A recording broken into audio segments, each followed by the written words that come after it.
Bye. Guru. Bye. Guru. Bye. Guru. Bye. Guru. Bye. Guru. Bye. Guru. Bye. Guru. Bye. Guru. Bye. Guru. Bye. Guru.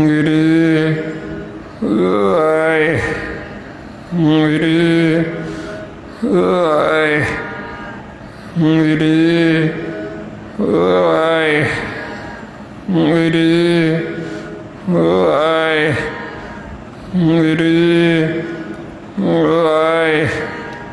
Guru.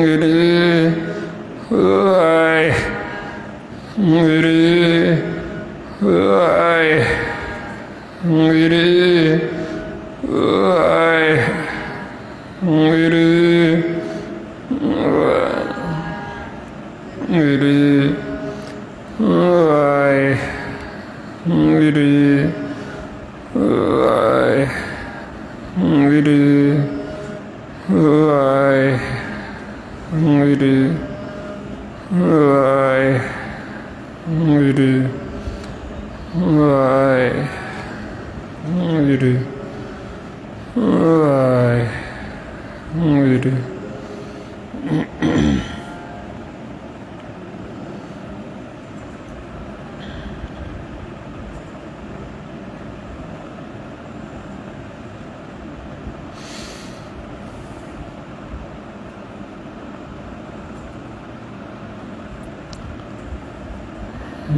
Waheguru.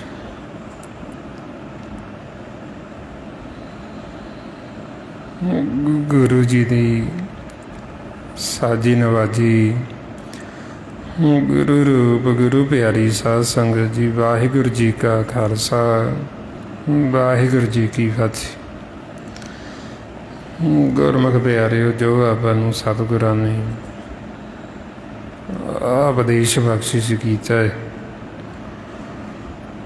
ਸਾਨੂੰ ਸਮਝਾਉਂਦੇ ਵੀ ਜੋ ਸਾਰਾ ਖੇਲ ਹੈ ਉਹ ਪਰਮਾਤਮਾ ਨਿਰੰਕਾਰ ਵਾਹਿਗੁਰੂ ਨੇ ਆਪ ਚਲਾਏ,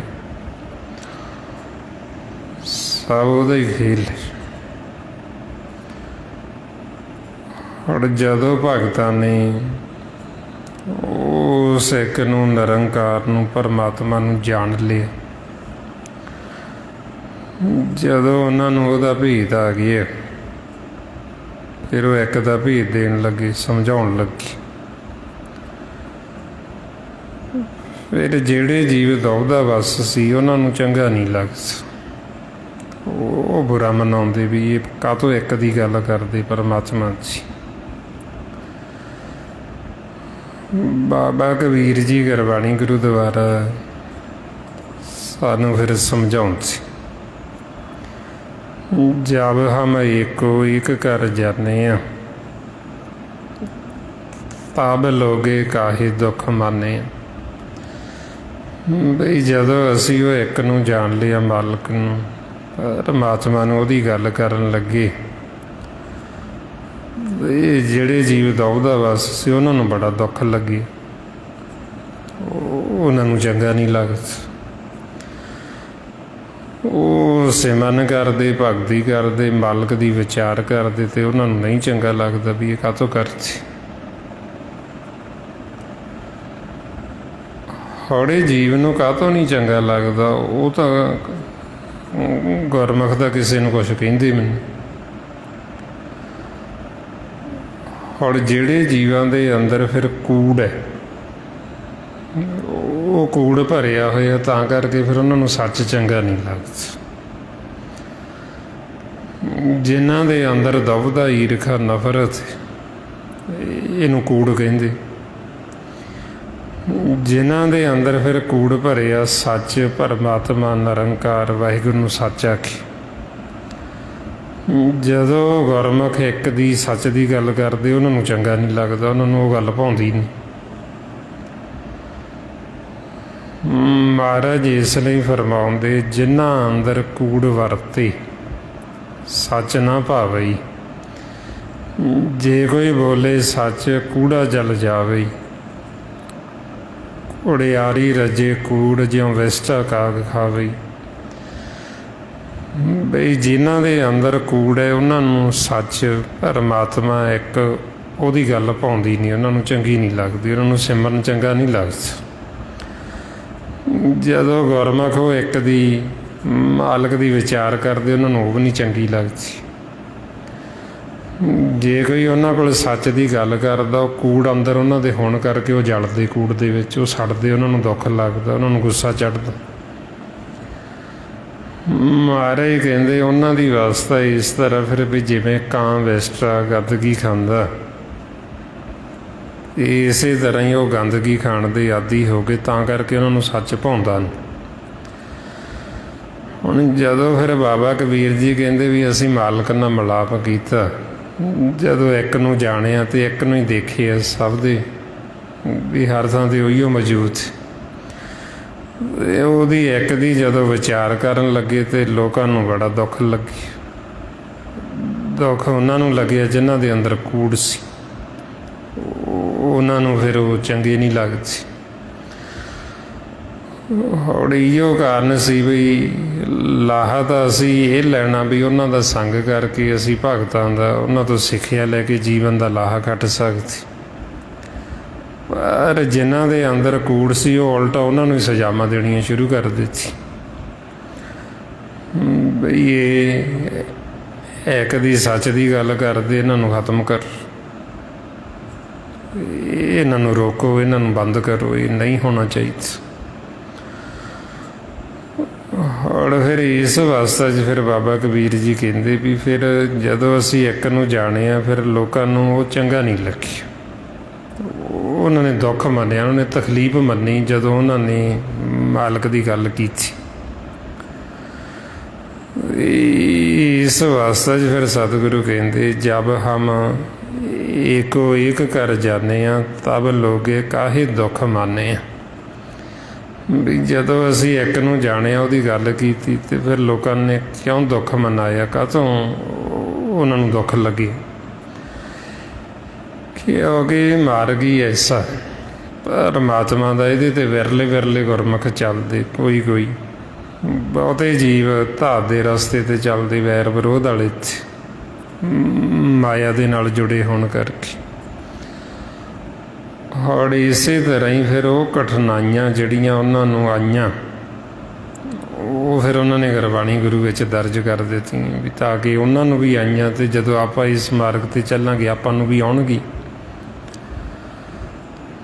ਜਿਵੇਂ ਸਭ ਤੋਂ ਪਹਿਲਾਂ ਜਦੋਂ ਉਹਨਾਂ ਨੇ ਭਗਤੀ ਕਰਨੀ ਸ਼ੁਰੂ ਕੀਤੀ, ਬਾਬਾ ਕਬੀਰ ਜੀ ਨੇ ਉਹਨਾਂ ਦੇ ਪਰਿਵਾਰ ਦੇ ਜਿਹੜੇ ਉਹਨਾਂ ਦੇ ਮਾਤਾ ਜੀ ਸੀ, ਸਭ ਤੋਂ ਪਹਿਲਾਂ ਉਹੀ ਉਲਟ ਹੋ ਗਏ। ਬਈ ਸਾਡੀ ਕੌਲ ਦੇ ਵਿੱਚ ਤਾਂ ਕਿਸੇ ਨੇ ਨਾਮ ਜਪਿਆ ਹੀ ਨਹੀਂ, ਕਿਸੇ ਇਹ ਸਾਰਾ ਦਿਨ ਰਾਮ ਰਾਮ ਹੀ ਕਰਦੇ ਰਹਿੰਦੇ। ਜਦੋਂ ਤੋਂ ਇਹਨਾਂ ਨੇ ਇਹ ਰਾਮ ਰਾਮ ਜਪਣਾ ਸ਼ੁਰੂ ਕੀਤਾ, ਸਾਡੇ ਘਰ ਦਾ ਸੁੱਖ ਹੀ ਚਲਾ ਗਿਆ, ਸਾਡੇ ਘਰ ਦਾ ਚੈਨ ਹੀ ਚਲਿਆ ਗਿਆ। ਦੇਖੋ ਵੀ ਕਿੱਡੀ ਮੱਤ ਜਿਹੜੀ ਪੁੱਠੀ ਹੋਈ ਉਹਨਾਂ ਦੀ।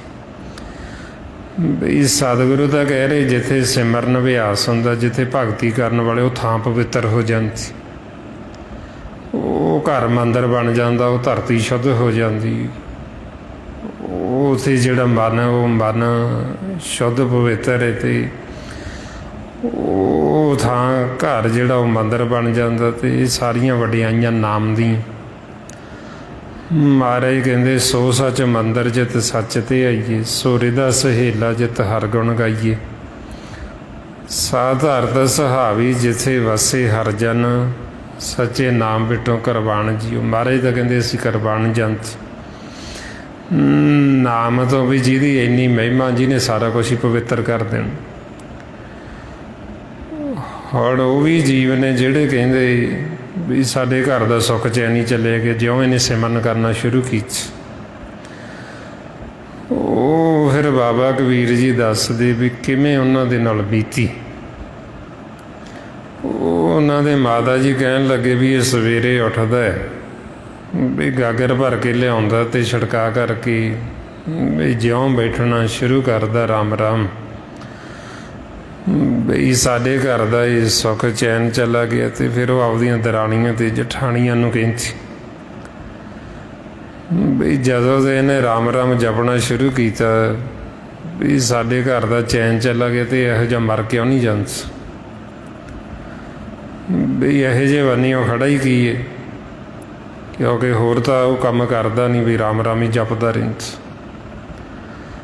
ਮਹਾਰਾਜ ਫਰਮਾਉਂਦੇ ਨਿਤ ਉੱਠ ਕੋਰੀ ਗਾਗਰ ਆਨੇ ਲੀਪਤ ਜੀਓਗੇ ਉਹ ਤਾਨਾ ਬਾਨਾ ਕਛ ਨ ਸੂਝੇ ਹਰ ਹਰ ਰਸ ਲਪਟਿਓ। ਹਮਾਰੀ ਕੁਲ में कोई ने राम केहो जब की माला लई नपुते अब ते सुख ना पयो। ਇਹ ਉਹਨਾਂ ਦੇ ਮਾਤਾ ਜੀ ਦੇ ਜਿਹੜੇ ਬਚਨ ਉਹ ਦੱਸ ਰਹੇ ਵੀ ਉਹ ਇਸ ਤਰ੍ਹਾਂ ਬੋਲਦੇ ਵੀ ਸਵੇਰੇ ਉੱਠਦੇ ਗਾਗਰ ਲਿਆਉਂਦੇ ਤਾਣਾ ਬਾਣਾ ਉਹ ਵੀ ਇਹਨੂੰ ਕੁਛ ਸੁੱਝਦਾ ਨਹੀਂ ਵੀ ਮੈਂ ਕੰਮ ਹੀ ਕਰ ਲਵਾਂ। ਵੀ ਕੰਮ ਛੱਡ ਕੇ ਜਿਉਂ ਰਾਮ ਰਾਮ ਜਪਣਾ ਸ਼ੁਰੂ ਕਰਦਾ। ਜਦੋਂ ਤੋਂ ਇਹਨੇ ਜਪਣਾ ਸ਼ੁਰੂ ਕੀਤਾ ਇਹ ਇਹੋ ਜਿਹਾ ਨਪੁੱਤਾ ਬਈ ਸਾਡੇ ਘਰ ਦਾ ਸੁੱਖ ਚੈਨ ਹੀ ਚੱਲਾ ਗਿਆ। ਫਿਰ ਅੱਗੇ ਉਹਨਾਂ ਨੂੰ ਦੱਸਦੀ ਆਪਦੀਆਂ ਸੁਣੋ ਜਠਾਣੀ ਸੁਣੋ ਦਰਾਣੀ ਅਚਰ ਜੇ ਕਪਿਓ ਸਾਤ ਸੂ ਤੇ ਮੁੰਡੀਆ ਕੋਈ ਮੁੰਡੀਆ ਕਿਉਂ ਨਾ ਮੋਇਓ। ਬਈ ਇਹ ਮਰਦਾ ਬਈ ਇਹਨੂੰ ਕੋਈ ਕੰਮ ਤਾਂ ਕਰਦਾ ਨਹੀਂ, ਇਹ ਸਾਰਾ ਦਿਨ ਰਾਮ ਰਾਮ ਹੀ ਜਪਦਾ ਰਹਿੰਦਾ, ਸਿਮਰ ਨਹੀਂ ਕਰਦਾ ਰਹਿੰਦਾ। ਹੌਲੀ ਉਹਨਾਂ ਦੇ ਨਾਲ ਆਪਦੇ ਹੱਡ ਬੀਤੀ। ਉਹ ਤਾਂ ਕਰਕੇ ਫਿਰ ਦੱਸਦੇ ਬਈ ਜਦੋਂ ਅਸੀਂ ਇਹ ਭਗਤੀ ਕੀਤੀ ਅਤੇ ਇਸ ਤਰ੍ਹਾਂ ਉਹਨਾਂ ਦੇ ਖਿਲਾਫ ਹੋਈ। ਫਿਰ ਉਹ ਆਪਦੇ ਮਾਤਾ ਨੂੰ ਸਮਝਾਉਂਦੇ ਸੀ ਬਈ ਉਹ ਕਹਿੰਦੀ ਵੀ ਇਹਨੇ ਸਾਡੇ ਜਿਹੜੇ ਪਿੱਤਰ ਸੀ ਉਹਨਾਂ ਨੂੰ ਵੀ ਮੰਨਣਾ ਬੰਦ ਕਰ ਦਿੱਤਾ। ਜਿਵੇਂ ਆਪਾਂ ਦੇਖਦੇ ਹਾਂ ਨਾ ਵੀ ਆਪਾਂ ਵੀ ਜਦੋਂ ਪਹਿਲਾਂ ਨਹੀਂ ਸਿਮਰਨ ਕਰਦੇ ਸੀ ਜਾਂ ਨਹੀਂ ਸਤ ਸੰਗਤ ਕਰਦੇ ਸੀ, ਆਪਾਂ ਵੀ ਕਿਤੇ ਉਹ ਜਠੇਰਿਆਂ ਨੂੰ ਮੰਨ ਲਿਆ ਜਾਂ ਕਦੇ ਅਸਰਾਧ ਕਰ ਲਏ ਜਾਂ ਕਦੇ ਕੁਛ ਨਾ ਕੁਛ ਹੋਰ ਕਰ ਲਏ। ਇਹ ਸਾਰਾ ਕੁਛ ਕਰਦੇ ਵੀ ਸਾਡੇ ਪਿੱਤਰ ਨੇ ਜੀ ਜਿਹੜੇ ਸਾਡੇ ਚਲੇ ਗਏ ਉਹਨਾਂ ਨੂੰ ਮੰਨਦੇ। ਹੁਣ ਉਹ ਜਦੋਂ ਆਪਾਂ ਭਗਤੀ ਕਰਦੇ ਸਾਡੇ ਭਰਮ ਦੂਰ ਹੋ ਜਾਂਦੇ ਅਤੇ ਉਹਨਾਂ ਨੇ ਉਹ ਕਹਿੰਦੇ ਇਹਨੇ ਪਿੱਤਰਾਂ ਨੂੰ ਵੀ ਮੰਨਣਾ ਛੱਡ ਦਿੱਤਾ। ਵੀ ਜਿਹੜੇ ਸਾਡੇ ਵੱਡੇ ਵਡੇਰੇ ਸੀ ਉਹਨਾਂ ਨੂੰ ਵੀ ਨਹੀਂ ਮੰਨਦਾ ਇਹ। ਹੁਣ ਮਹਾਰਾਜ ਕਹਿੰਦੇ ਘਰ ਕੇ ਦੇਵ ਪਿੱਤਰ ਕੀ ਛੋਡੀ। ਵੀ ਇਹਨੇ ਘਰ ਦੇ ਜਿਹੜੇ ਉਹ ਪਿੱਤਰ ਸੀ ਉਹਨਾਂ ਨੂੰ ਵੀ ਛੱਡ ਦਿੱਤਾ, ਉਹਨਾਂ ਨੂੰ ਵੀ। ਫਿਰ ਉਹ ਕਹਿੰਦੇ ਲਿਆ ਕੀ, ਕਹਿੰਦੇ ਗੁਰ ਕੋ ਸ਼ਬਦ ਲਿਓ। ਵੀ ਗੁਰੂ ਤੋਂ ਸ਼ਬਦ ਲਿਆ ਅਤੇ ਉਹ ਸ਼ਬਦ ਦੀ ਆਰਾਧਨਾ ਕਰਤੀ। ਫਿਰ ਉਹਨਾਂ ਨੇ ਆਖਿਆ ਵੀ ਜਿਵੇਂ ਪ੍ਰਹਲਾਦ ਦੀ ਮਾਲਕ ਨੇ ਰੱਖਿਆ ਕੀਤੀ, ਇਸੇ ਤਰ੍ਹਾਂ ਅਸੀਂ ਵੀ ਸੰਤਾਂ ਦਾ ਸੰਗ ਕਰਕੇ ਬਈ ਅਸੀਂ ਵੀ ਇਹ ਭਵ ਸਾਗਰ ਤੋਂ ਉੱਧਰ ਜਾਵਾਂਗੇ, ਪਾਰ ਹੋ ਜਾਵਾਂਗੇ। ਇਸ ਕਰਕੇ ਮੈਂ ਪਿੱਤਰਾਂ ਨੂੰ ਜਾਂ ਹੋਰ ਕਿਸੇ ਨੂੰ ਮੰਨਣਾ ਬੰਦ ਕਰ ਦਿੱਤਾ, ਸਿਰਫ ਇੱਕ ਦੀ ਮਾਲਕ ਦੀ ਆਰਾਧਨਾ ਕਰਤੀ। ਸੋ ਇਸ ਤਰ੍ਹਾਂ ਫਿਰ ਉਹਨਾਂ ਨੇ ਸਮਝਾਇਆ ਆਪਾਂ ਨੂੰ ਵੀ ਜਦੋਂ ਅਸੀਂ ਇਸ ਮਾਰਗ ਦੇ ਉੱਤੇ ਚੱਲਦੇ ਹਾਂ ਵੀ ਜਿਹੜੇ ਜੀਵ ਦੁਬਦਾ ਵਸ ਹੁੰਦੇ, ਜਿਨ੍ਹਾਂ ਦੇ ਅੰਦਰ ਕੂੜ ਹੁੰਦਾ, ਉਹਨਾਂ ਨੂੰ ਫਿਰ ਇਹ ਸੱਚ ਭਾਉਂਦਾ। ਤੁਸੀਂ ਸਿਮਰਨ ਕਰੋਗੇ ਉਹਨਾਂ ਨੂੰ ਗੁੱਸਾ ਚੜ੍ਹੇਗਾ, ਉਹਨਾਂ ਨੂੰ ਚੰਗਾ ਨਹੀਂ ਲੱਗਦਾ, ਕਾਹਤੋਂ ਕਰਤੀ। ਹੁਣ ਜਦੋਂ ਆਪਾਂ ਕਰਦੇ ਆਪਣੇ ਮਨ ਨੂੰ ਸੁੱਖ ਮਿਲਦਾ ਅਤੇ ਆਪਾਂ ਕਹਿੰਦੇ ਵੀ ਤੁਸੀਂ ਵੀ ਕਰੋ, ਤੁਹਾਡੇ ਮਨ ਨੂੰ ਵੀ ਸੁੱਖ ਮਿਲੇਗਾ, ਤੁਹਾਨੂੰ ਵੀ ਸ਼ਾਂਤੀ ਆਏਗੀ ਜਿਹੜਾ ਤੁਸੀਂ ਕਲਪਦੇ ਹੋ। ਹੁਣ ਆਪਾਂ ਤਾਂ ਉਹਨਾਂ ਨੂੰ ਕਹਿੰਦੇ ਵੀ ਤੁਸੀਂ ਵੀ ਕਰੋ ਅਤੇ ਉਹ ਕਹਿਣਗੇ ਵੀ ਤੁਸੀਂ ਵੀ ਨਾ ਕਰੋ। ਫਿਰ ਇੱਥੇ ਅੰਤਰ ਆ ਜਾਂਦਾ, ਇੱਥੇ ਫਿਰ ਫਰਕ ਪੈ ਜਾਂਦਾ। ਇਉਂ ਮਹਾਰਾਜ ਕਹਿੰਦੇ ਵੀ ਭਗਤਾਂ ਦਾ ਅਤੇ ਸੰਸਾਰੀਆਂ ਦਾ ਆਪਸ ਵਿੱਚ ਫਿਰ ਤਾਂ ਕਰਕੇ ਮੇਲ ਜੋੜ ਨਹੀਂ ਆਉਂਦਾ। ਮਹਾਰਾਜ ਕਹਿੰਦੇ ਭਗਤਾਂ ਅਤੇ ਸੰਸਾਰੀਆਂ ਜੋੜ ਕਦੇ ਨਾ ਆਇਆ, ਉਹ ਤਾਂਹੀਓ ਜੋੜ ਨਹੀਂ ਆਉਂਦਾ। ਹੁਣ ਭਗਤਾਂ ਨੇ ਭਗਤੀ ਕਰਨੀ, ਮਾਲਕ ਦੀ ਆਰਾਧਨਾ ਕਰਨੀ, ਉਹਨਾਂ ਨੇ ਆਪ ਵੀ ਸਿਮਰਨ ਕਰਨਾ ਅਤੇ ਉਹਨਾਂ ਨੇ ਦੂਸਰਿਆਂ ਨੂੰ ਵੀ ਕਹਿਣਾ ਵੀ ਤੁਸੀਂ ਵੀ ਕਰੋ। ਸੰਸਾਰੀ ਹੈ ਜਿਹੜਾ, ਉਹਨੇ ਨਾ ਤਾਂ ਆਪ ਕਰਨਾ ਅਤੇ ਜਿਹੜੇ ਕਰਦੇ ਉਹਨੂੰ ਉਹ ਵੀ ਨਹੀਂ ਚੰਗੇ ਲੱਗਦੇ। ਉਹ ਕਹਿੰਦਾ ਵੀ ਇਹ ਵੀ ਬੰਦ ਹੋਣਾ ਚਾਹੀਦਾ, ਕਾਹਤੋਂ ਕਰਦੇ ਨੇ। ਉਹਨੂੰ ਗੁੱਸਾ ਚੜ੍ਹਦਾ, ਕਰੋਧ ਚੜ੍ਹਦਾ। ਫਿਰ ਇਸ ਅਵਸਥਾ 'ਚ ਬਾਬਾ ਕਬੀਰ ਜੀ ਕਹਿੰਦੇ ਵੀ ਪਹਿਲਾਂ ਤਾਂ ਇਸ ਤਰ੍ਹਾਂ ਇਹ ਗੁੱਸਾ ਕਰਦੇ, ਫਿਰ ਵੀ ਜਦੋਂ ਅਸੀਂ ਨਹੀਂ ਹਟਦੇ, ਨਹੀਂ ਅਸੀਂ ਆਪਦਾ ਰਸਤਾ ਬਦਲਦੇ, ਆਪਾਂ ਕੀਤੀ ਜਾਂਦੇ, ਫਿਰ ਉਹ ਰੋਣ ਲੱਗ ਜਾਂਦੇ। ਜਿਵੇਂ ਬਾਬਾ ਕਬੀਰ ਜੀ ਦੀ ਮਾਤਾ ਪਹਿਲਾਂ ਤਾਂ ਗੁੱਸੇ ਨਾਲ ਇੱਦਾਂ ਦੇ ਬਚਨ ਬੋਲਦੇ ਵੀ ਇੱਦਾਂ ਦਾ ਮਰਦਾ ਕਿਉਂ ਨਹੀਂ, ਵੀ ਸਾਡੇ ਘਰ ਦਾ ਸੁੱਖ ਚੈਨ ਚਲਾ ਗਿਆ। ਔਰ ਜਦੋਂ ਉਹਨਾਂ ਨੇ ਨਹੀਂ ਪਰਵਾਹ ਕੀਤੀ, ਉਹ ਤਾਂ ਆਪਦਾ ਲੱਗੇ ਰਹੇ। ਫਿਰ ਉਹਨਾਂ ਨੇ ਦੇਖਿਆ ਵੀ ਇਹਨਾਂ ਨੂੰ ਕੋਈ ਫਰਕ ਤਾਂ ਪੈਂਦਾ ਨਹੀਂ, ਫਿਰ ਉਲਟਾ ਰੋਣਾ ਸ਼ੁਰੂ ਕਰ ਦਿੱਤਾ ਵੀ ਤਾਂ ਅੱਗੇ ਜਦੋਂ ਰੋਵਾਂਗੇ ਤਾਂ ਆਪੇ ਇਹਨਾਂ ਦਾ ਮਨ ਪਿਘਲੇਗਾ, ਵੀ ਫਿਰ ਇੱਧਰ ਵਾਪਸ ਆ ਜਾਣਗੇ। ਔਰ ਉਹ ਫਿਰ ਰੋਂਦੇ, ਉਹਨਾਂ ਦੀ ਮਾਤਾ ਜਦੋਂ ਰੋਂਦੇ ਅਤੇ ਉਹ ਫਿਰ ਕਹਿੰਦੇ ਕਿ ਉਹਨਾਂ ਨੂੰ ਵੀ ਤੇਰੇ ਬੱਚੇ ਨੇ, ਕਬੀਰ ਜੀ ਨੂੰ ਕਹਿੰਦੇ ਵੀ ਤੇਰੇ ਬੱਚੇ ਕੀ ਖਾਣਗੇ, ਕਿਵੇਂ ਪੜ੍ਹਨਗੇ, ਜੇ ਤੂੰ ਇਸੇ ਤਰ੍ਹਾਂ ਰਾਮ ਰਾਮ ਹੀ ਕਰਦਾ ਰਹੇਂਗਾ। ਫਿਰ ਉਹ ਜਦੋਂ ਰੋਂਦੇ, ਫਿਰ ਉਹਨਾਂ ਨੂੰ ਕਹਿੰਦੇ, ਮਹਾਰਾਜ ਕਹਿੰਦੇ ਮੌਸ ਮੌਸ ਰੋਵੇ ਕਬੀਰ ਕੀ ਮਾਈ, ਇਹ ਬਾਰਕ ਕੈਸੇ ਜੀਵੇ ਰਘੁਰਾਈ, ਤਾਨਾ ਬਣਨਾ ਸਭ ਤਜਿਓ ਹੈ ਕਬੀਰ, ਹਰ ਕਾ ਨਾਮ ਲਿਖ ਲਿਓ ਸਰੀਰ। ਵੀ ਇਹਨੇ ਤਾਨਾ ਬਣਨਾ ਵੀ ਛੱਡ ਦਿੱਤਾ ਅਤੇ ਰੋਈ ਜਾਂਦੀ, ਬਈ ਇਹਦਾ ਹੁਣ ਕਿਵੇਂ ਪਰਿਵਾਰ ਚੱਲ।